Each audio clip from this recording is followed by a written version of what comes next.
Thank you so much for tuning into this webinar. I'm so happy to have the opportunity to speak to you about the importance of exercise. And I'm so thrilled by looking at the survey that so many of you are already exercising. And today I hope to give you the motivation to continue exercising. I've been working with cancer patients for about 25 years and always see remarkable improvements in strength, flexibility, emotional, physical health, and all around quality of life. So today we're going to discuss the benefits of exercising during and after treatment, exercise-related precautions, the exercise components, what really makes up a good and complete exercise program. And then throughout the webinar, I'll be giving you some tips for getting started. So the first thing to really understand is the type of surgery and treatment that you have had, so you can really understand the effects of the surgery and treatment. So, sometimes it is important to talk to a health professional to go over the specifics of your particular surgery and treatments. First of all, surgery creates adhesions or scar tissue, and everybody heals differently. Some people really don't form a lot of scar tissue, and some people deal with this for years and continually have to work on breaking up adhesions. So that is something that can be helped by a good exercise program.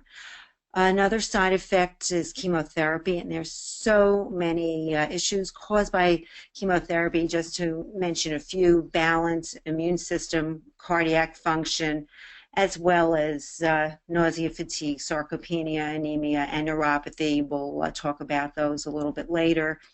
And lastly, radiation causes fatigue and tightness. And one thing that's important to know is that the tightness can linger for a very long time. So oftentimes after radiation, one will go to a physical therapist and go for several weeks of PT, and that's wonderful and helpful.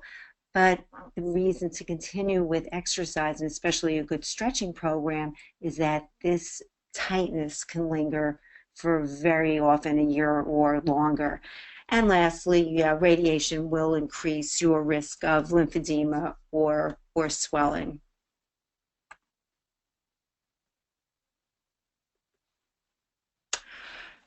So there are benefits to exercise even during your treatment, and that's been something that's really been focused on in the last few years. Way back, everyone was told just go home and rest during treatments, and now basically it is recommended to try to exercise depending on your fatigue level even during treatment, because it will increase your energy and reduce fatigue. And that's now we have evidence for many cancers, including bladder cancer.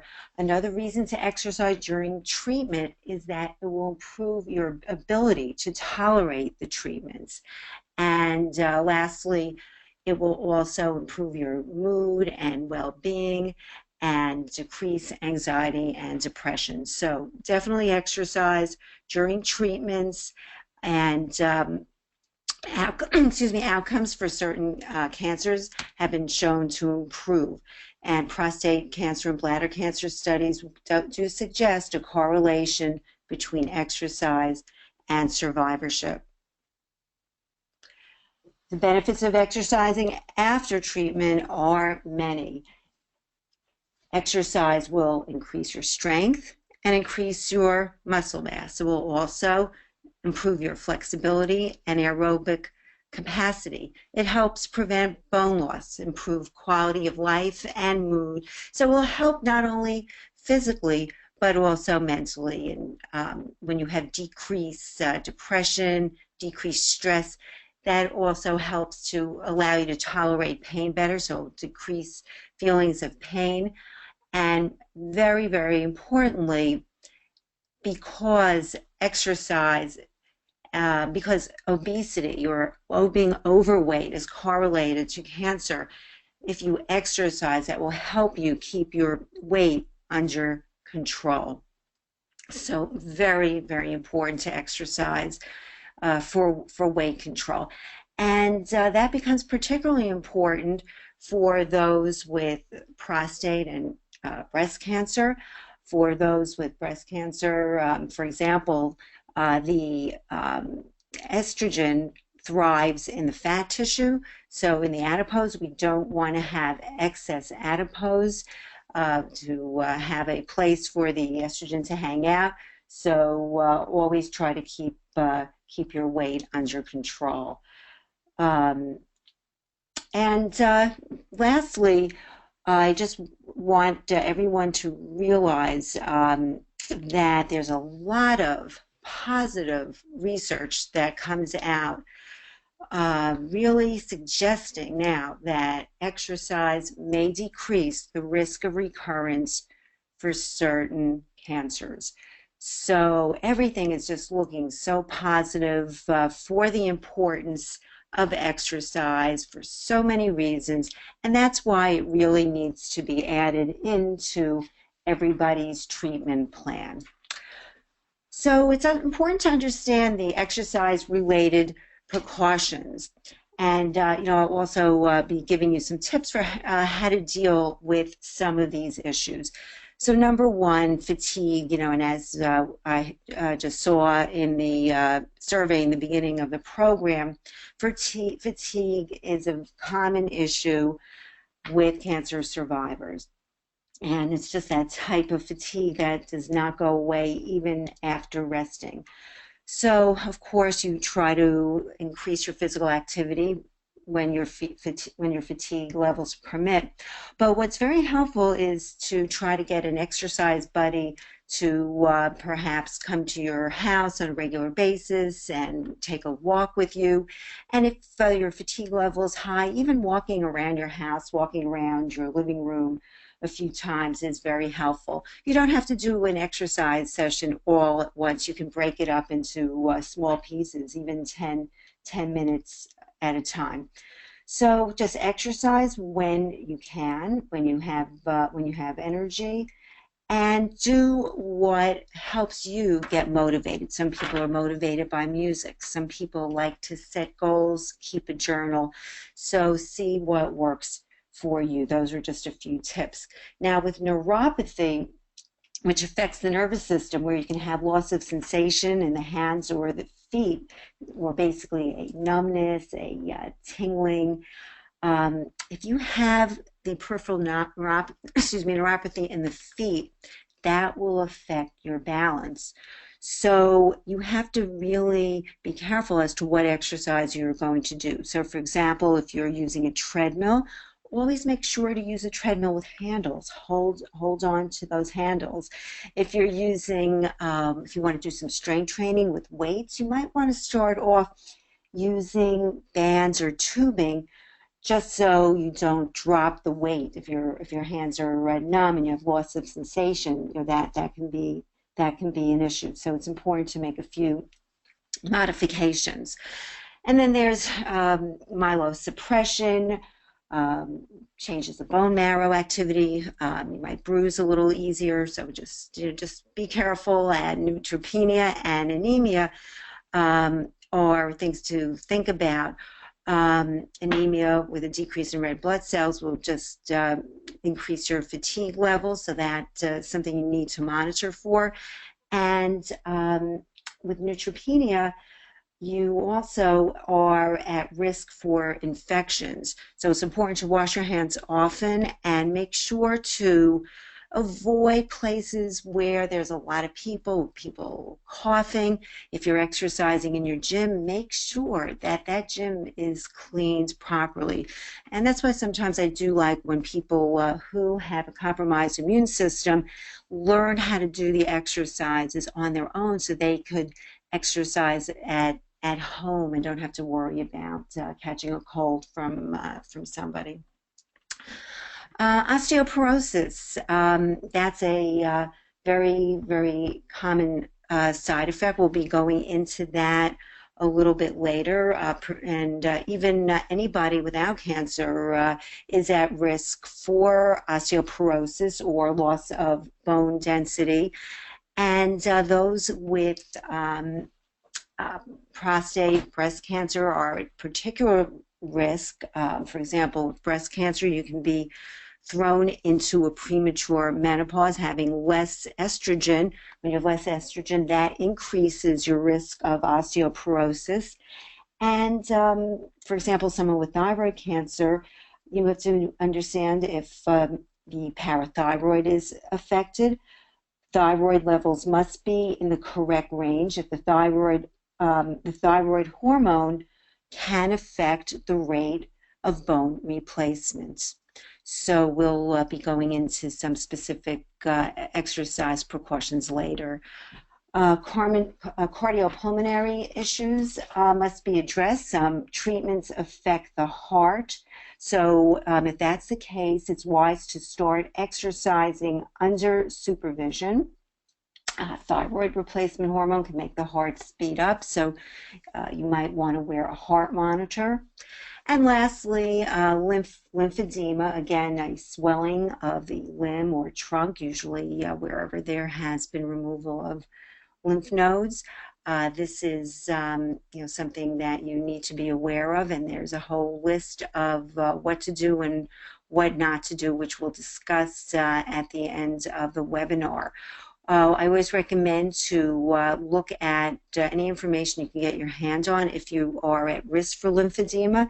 Even if you've had one lymph node removed, you do have a 3% risk of lymphedema. So it's always good to, right after your surgery, have a lymphedema specialist take girth measurements, or work with a physical therapist or cancer exercise specialist so you can learn the appropriate exercises, what to do and what not to do.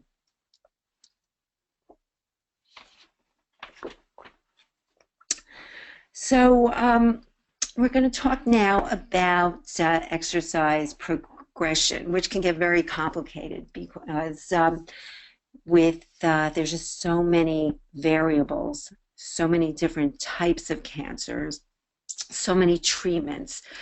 And it's very difficult to have strict protocols because of the variables, and the pain and fatigue levels are constantly changing. So you have to be able to modify for day-to-day changes in pain and fatigue.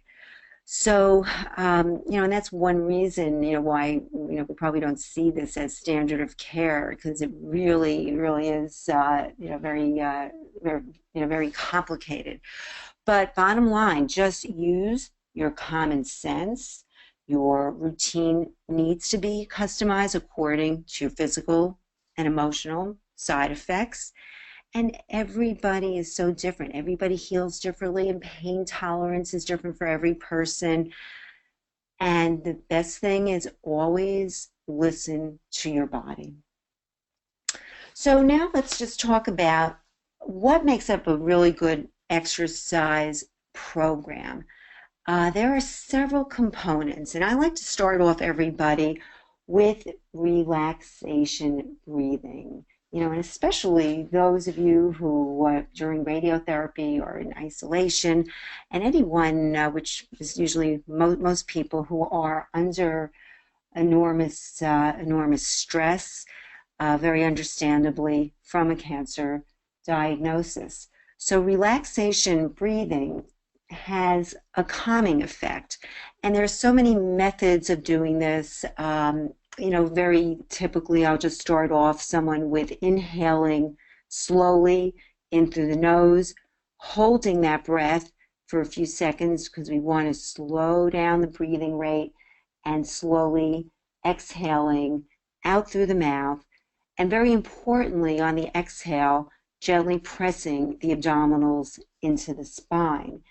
I like the relaxation breathing, not only for its calming effect, but also it can aid in lymphedema flow. So another component of a good exercise program is aerobic exercise, any exercise that gets your heart rate up a bit. The cardiovascular exercise will improve circulation, which improves oxygen levels, and that can help decrease symptoms of fatigue.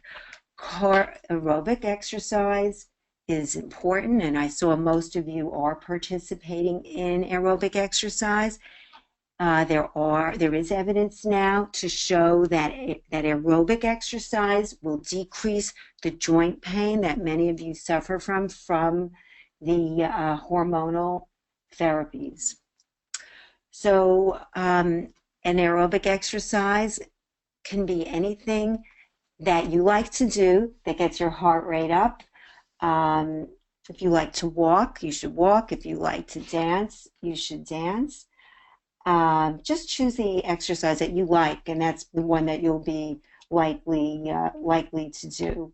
You must add stretching, strength training, and balance training.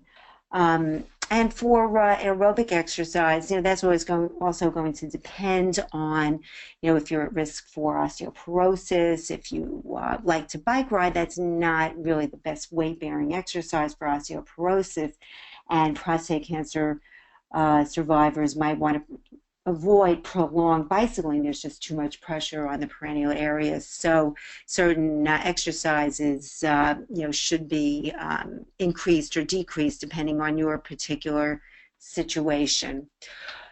So for aerobic exercise, the American Cancer Society recommends 150 minutes of moderate intensity or 75 minutes of vigorous intensity each week. When fatigue levels permit, I do like the people that I work with to increase that. As mentioned earlier, it will help with weight management, which is so important. It will help prevent cardiac issues. And again, just start your aerobic exercise program depending on what you like to do, your fatigue level. Start slowly and gradually build up. It's important to stretch regularly, especially those of you who have a lot of scar tissue and adhesions. Stretching will help improve your range of motion, improve flexibility. It increases the elasticity of the muscle and brings oxygen to the muscle. And there's numerous, just so many different ways that you can stretch. There's a lot of stretching techniques, a lot of types of exercise systems that involve stretching.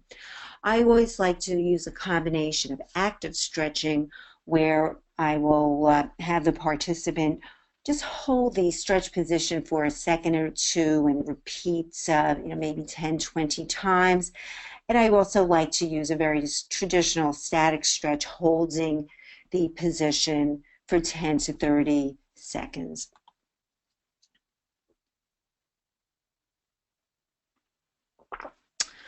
So the picture in the left is just demonstrating shoulder flexion. Oftentimes, people who've had upper body surgery, especially breast cancer, you might see a lot of shoulder impairment, and you should start a good stretching program as soon as you receive clearance from your physician. You can either do a stretching program from a standing position, or as you can see from the photo on the right, you can lie down. And what's nice is that you can do this in your bed if you're not feeling great. You can also use a towel or a band, as you can see in the photo. This way, if one side is affected, the stronger side can help improve the range of motion as you lift the arms overhead of the weaker side. So it's a wonderful way of self-stretching on your own. On the next picture, we have just some more example of some stretches. Those of you, who've had upper body surgery will have tightness, so we want to always add different ways of stretching those muscles. We want to do a lot of neck and shoulder stretches, especially for those who've had surgery to the neck, thyroid cancer. You might have some stiffness in the neck shoulder area. And a lot of times, one thing that gets overlooked that really needs to be discussed is posture. Whenever you have upper body surgery, and that could be something like breast cancer surgery, typically there is tightness to the chest area and the upper back gets weak. So as you can see in the picture on the right, it's important to stretch the chest muscles, the pectoral muscles, because we don't want to add further discomfort, to a cancer diagnosis, and poor posture leads to neck and back pain, which we really want to try to avoid. These stretches can be done anywhere, which is nice. You don't need to buy expensive equipment. We have an example of the corner stretch to the left, wonderful for upper body surgeries, lung cancer in particular, where the chest can get very tight and you want to really keep that area loose to increase lung capacity. And the stretch on the left, the knee drop, is just an example of another thing that you can do at the gym, at home, even in your bed. And that exercise really will help increase the flexibility of the torso, flexibility of the pelvic area, the torso, the hips can be compromised, especially after gynecological cancer surgery. So it's important to add stretches for the torso area as well. And the photo on the right shows a stretch, and this is from my book, Exercises for Cancer Survivors, where we're using a cane to help improve our range of motion, flexibility. And the cane is a wonderful device because of the rounded part. I like to have the participant place their hand on the rounded part, and then they can take their stronger side and stretch in every direction. And that's a great way of improving range of motion.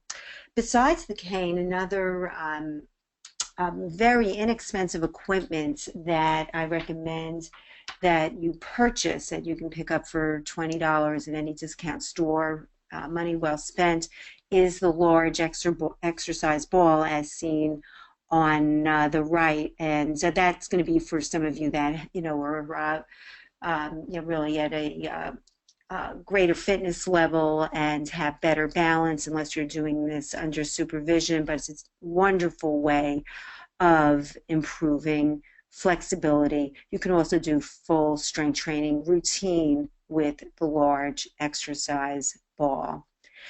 And it's important to stretch the entire body, keep the entire body loose. You don't want to just concentrate on one area. The whole body is connected. If one area is tight, it can cause tightness in other areas and imbalances. So, if you have poor range of motion in the upper body, don't forget to stretch out the legs, as you see in the right, or other body parts.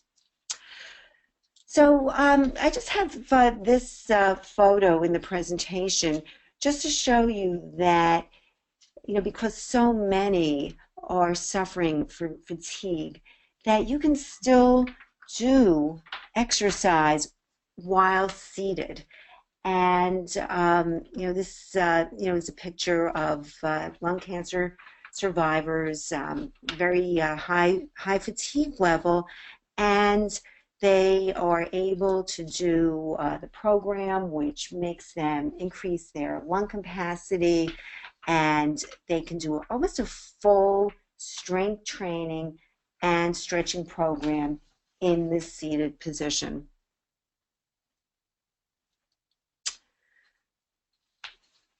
So let me just go over some of the specific benefits of strength training. I noticed that I think about 48% of you participate in strength training, which is wonderful. I'd love to see that number a little bit higher because it increases muscle mass. And muscle mass, even without a cancer diagnosis, decreases as we age, even in our 30s and 40s. That's why so many of us have weight issues. If we don't keep strength training and building back our muscle mass, we'll have a tendency of gaining weight. So, with the effect of the treatments, we're really at risk for losing muscle mass. What we see very often is sarcopenia, which is a decrease in the muscle mass, an increase in fat, and strength training will help decrease sarcopenia. So only add your strength training after you really have a good deal of your flexibility back. I like to recommend to use free weights instead of the big machines that you would see in a gym, at least to start off with, because this way you can start with small amount of weights at a time, which is important, especially for those of you at risk for lymphedema. So if you use free weights or hand weights, you can start with just 1 pound, gradually increase to 2 pounds. You can improve by those small increments. You can also use those weights in a way that's called functional fitness, using your body the way you use it in everyday life. If you're just sitting in a leg extension machine, that's really not anything that you can relate to or equate to in your day-to-day activities. So functional fitness is wonderful, and you can achieve that through bands and free weights. If you're new to strength training, start off slowly, maybe just 5 to 10 repetitions. And it's always a good idea to, especially for risk of lymphedema, to rotate the muscle groups. So for example, some people strength train where they do a full day of upper body and then a full day of lower body. It's safer to perhaps do a bicep exercise, then do a hamstring exercise. So alternate from upper body to lower body. If you, for whatever reason, need to take some time off from exercise, don't jump back in to exactly what you were doing. Always start slowly and progress slowly. I like to also have people incorporate pelvic floor exercises into their routine, especially people with bladder cancer and prostate cancer. The muscle that surrounds the prostate can get weak, and if we add Kegel exercises, that will help strengthen the pelvic floor, and of course other exercises as well. We must keep that pelvic floor as strong as possible. Pelvic floor area, those muscles that are used to stop the flow of urine. This way we help minimize incontinence and erectile issues.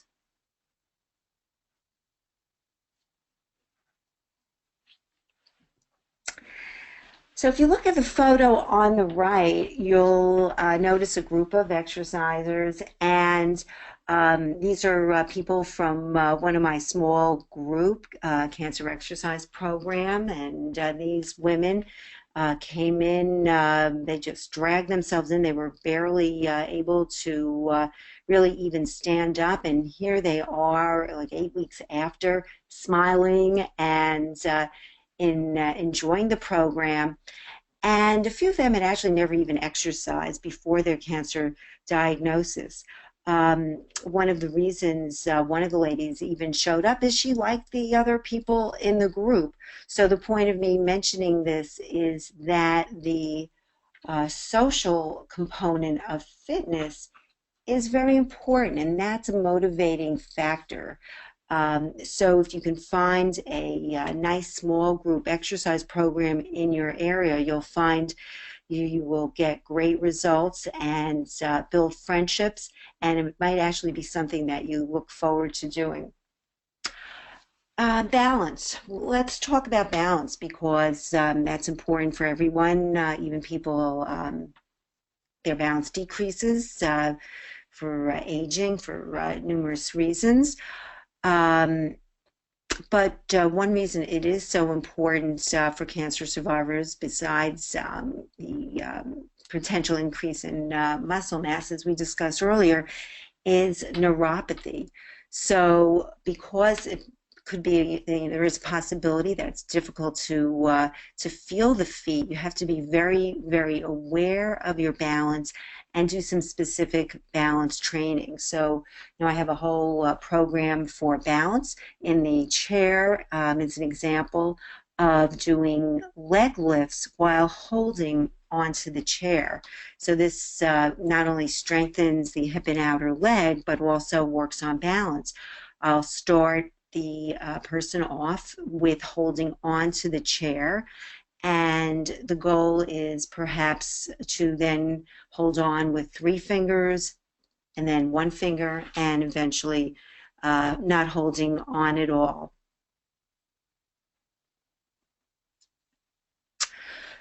So osteoporosis really needs to be addressed. It's just such a common issue for almost everybody, and especially those recovering from cancer surgery and treatment. So make sure to include weight bearing, strength training, posture, and balance exercises.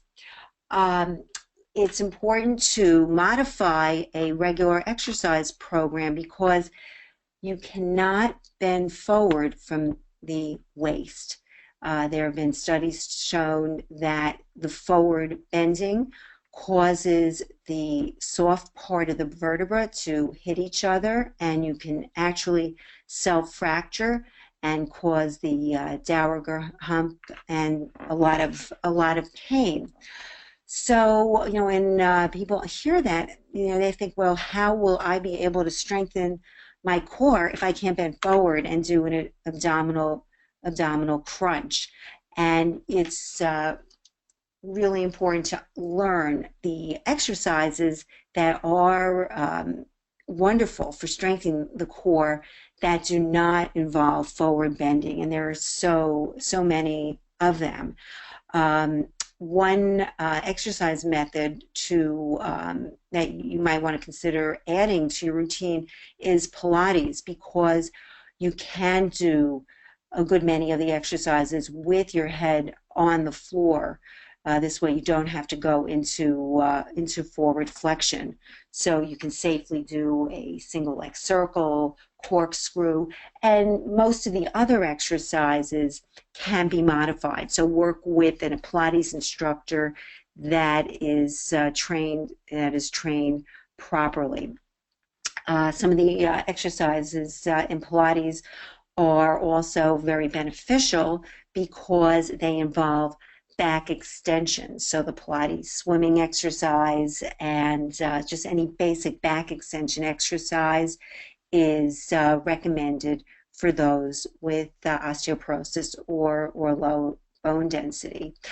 If you're attending yoga classes, which are seem to be very popular now, make sure that your yoga instructor is aware of your issues, and especially for osteoporosis, just because there are many of the yoga positions that do involve the forward bending and the rotation. So discuss that with your instructor. And then let's just go over a few things with lymphedema. Lymphedema is a swelling, and it's produced by an accumulation of the lymph fluid in the tissue. And for those of you not familiar with it, I like to think about our lymph system as a road system throughout our body. So once you've had a few lymph nodes taken out, or some, we'll call them roads, removed, the other roads might get congested, and that's what really causes the swelling. So, if you've had lymph nodes removed, it's very important to understand what exercises are helpful and which could potentially cause a flare-up. Again, it's important to, if you've had them removed, have girth measurements taken by a lymphedema specialist. This way you have something to compare yourself to. So if you ever do feel any tightness, or your watch is tight, your ring is tight, then you could go back to lymphedema specialists, and they'll have measurements, so they can see exactly what the change has been, if any. And always address these issues as soon as noticed. The earlier you you address something, the easier it is to deal with. It is important to know that lymphedema could happen at any time. Sometimes this can happen years later, 10 years. I actually saw someone recently, 15 years after her surgery. She did have a flare-up. So for those of you with lymphedema or at risk, you should always be doing range of motion exercises. It's always a good idea to lift the affected limb above the area of the heart. And there are just numerous exercises that you could do and should do for lymphedema: pendulum arm swings, and really moving the arm, shoulder, and upper body in every direction. Same would go if you're at risk for lower body lymphedema.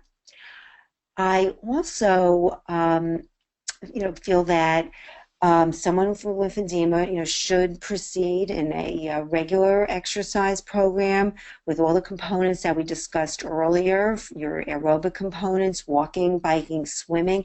And particularly swimming is very safe and a wonderful exercise because the water itself creates a natural compression for the body. So swimming is wonderful. It's a good idea to try to vary the strokes. And make sure to add strength training, because the research did show, maybe about 7 years ago, that not only is strength training safe for those with lymphedema, it can decrease the risk of flare-ups. And I always like to think of strength training as the muscle pumping the lymph fluids around, so it just doesn't stagnate in one area. And of course, as mentioned earlier, start with light weights and just progress slowly and gradually. I always include Pilates with those that I work with at risk for lymphedema. I feel that the very deep breathing techniques, not only are they wonderful for relaxation, but again, that pressure of the navel going towards the spine will help move the lymph fluid. Yoga poses, some can cause flare-ups. Discuss that with your instructor. And always monitor for fullness. As soon as you notice any change, address it right away, and that will help make it easier to keep under control. And here we just have an example of basic pendulum exercise, where we're just bringing the arm back and forth in a slow, gentle manner.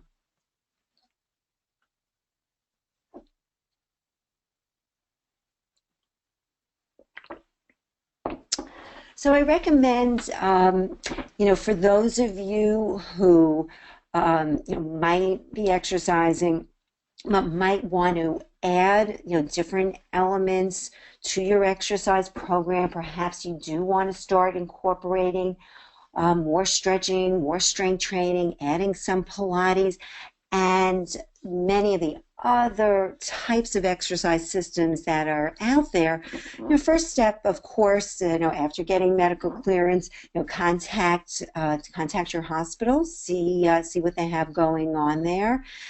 If you're able to work with a fitness professional, you can call the NFPT, the National Federation of Professional Trainers, and they are really working hard to get more fitness professionals to be expert in this field so that you can be working with someone who's knowledgeable and help provide the best, safest, and most effective exercise routine for you. And you can also contact the American College of Sports Medicine.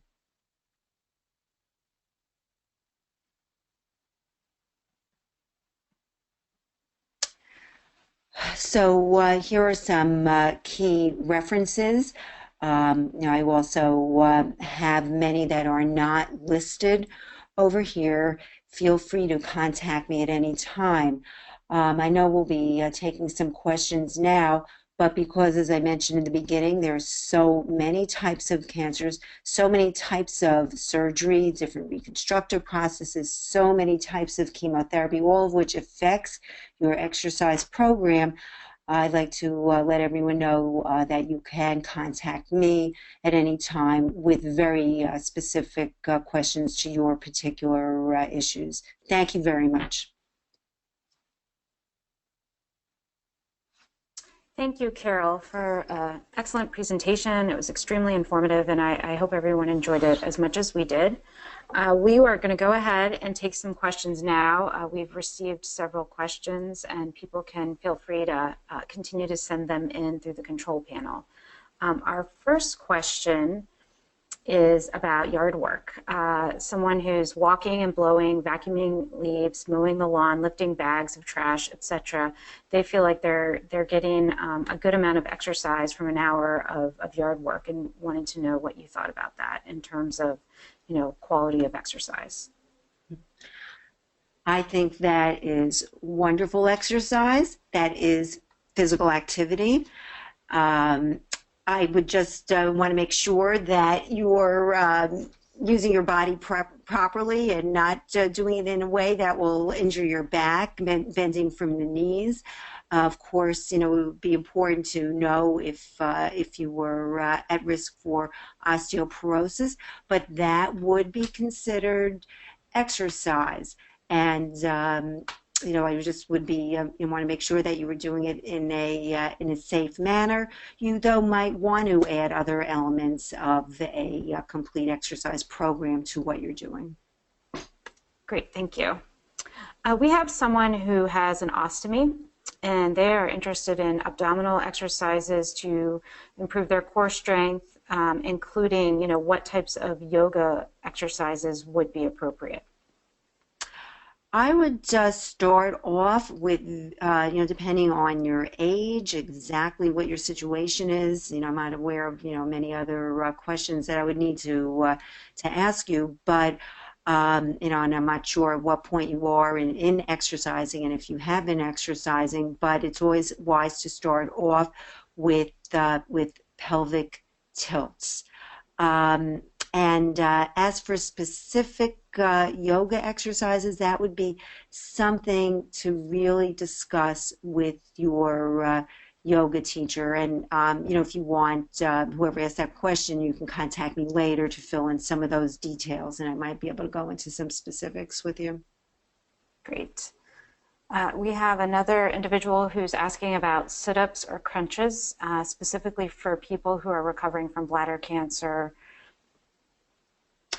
Okay. You know what? Sit-ups and crunches, you can do. Of course, as I mentioned earlier, if you have osteoporosis, that would be contraindicated. You would not do that.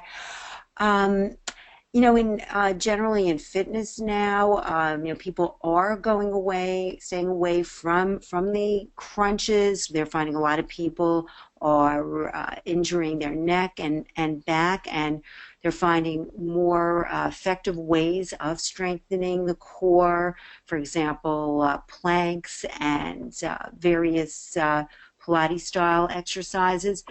So, and crunches also really get the rectus abdominis. They don't get the obliques and other areas in the abdominal area. So I would think about adding other exercise to improve your core strength.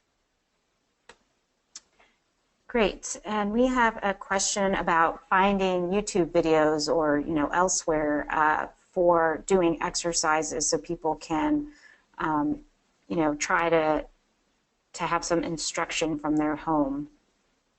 Yes, there are YouTube videos.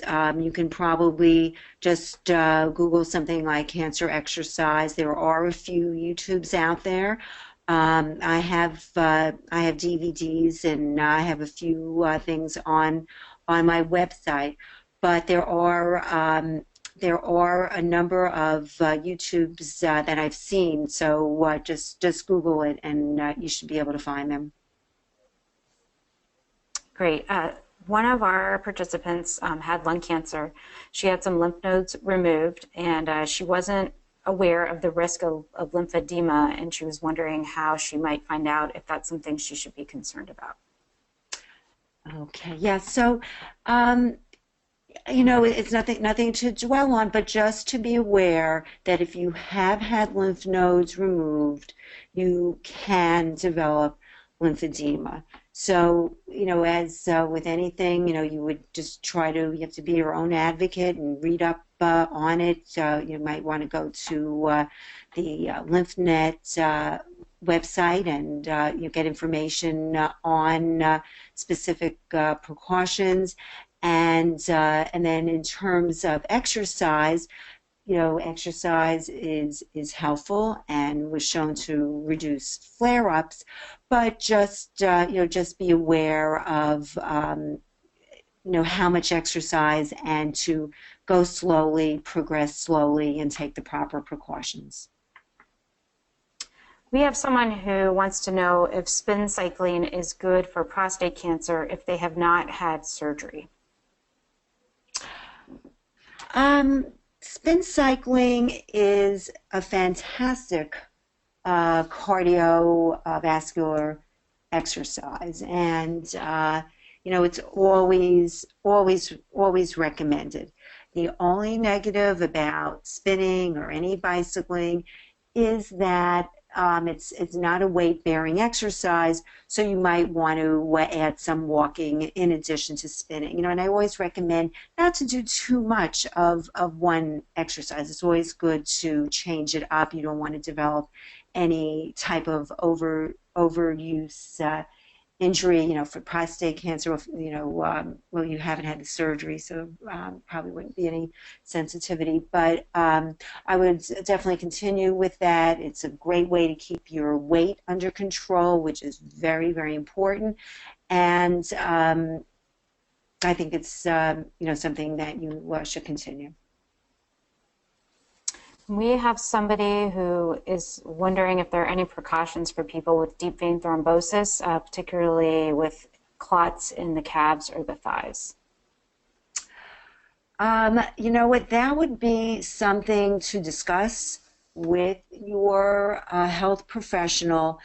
I would at first, recommend, I would recommend exercising under supervision, and but definitely with something like that, you would have to have a long discussion with your physician. And if fatigue is an issue, do you have any suggestions for decreasing reliance on caffeine and sugar, perhaps with exercise? I would say that I've seen the best results with people who had severe fatigue who did go into an exercise program. And I think a lot of the reason for that was just for the emotional benefits. They really, just they drag themselves in. The hardest thing sometimes is just getting started, and they just really, more so than doing the exercise, they just went to see their friends, and just for the fun and the friendship of the group, and I think that in itself really helped alleviate fatigue, because there's such a depression, stress, fatigue connection. So I would definitely recommend, if you can, or else other people had a lot of success with having a friend come over, or an exercise specialist come over, working with them, and just getting, once you get started, that's the hardest thing, and having some support from another person can be very helpful. We have somebody who is concerned about osteoporosis. She or he has pain from lifting weights at times and wants to know how they can find out if this is something they should be concerned about. Well, whenever you have pain, again, you should speak to your healthcare professional. Everybody should have a bone density scan done regularly, and it's a little bit of a complicated question, because I don't know specifically what the type of cancer, his surgery, and what type of exercise, strength training he is doing. He might want to check with a trainer or fitness professional to make sure that his form is correct.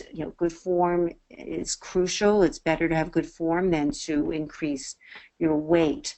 So, I would say any type of pain, call your medical professional.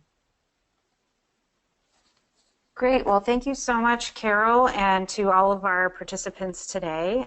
We are running out of time, so we are going to go ahead and move on, but we want to encourage you, if you have additional questions, to go on Inspire. You can see how you can join several of our Inspire communities on this slide. And you can also contact Carol directly, and her email address is caroljmichaels@gmail.com. And we thank you, Carol, again, and our partners for helping us put on this program today. If you have any questions or comments, you can also contact Inspire at partner@inspire.com, and we hope you enjoy the rest of your day.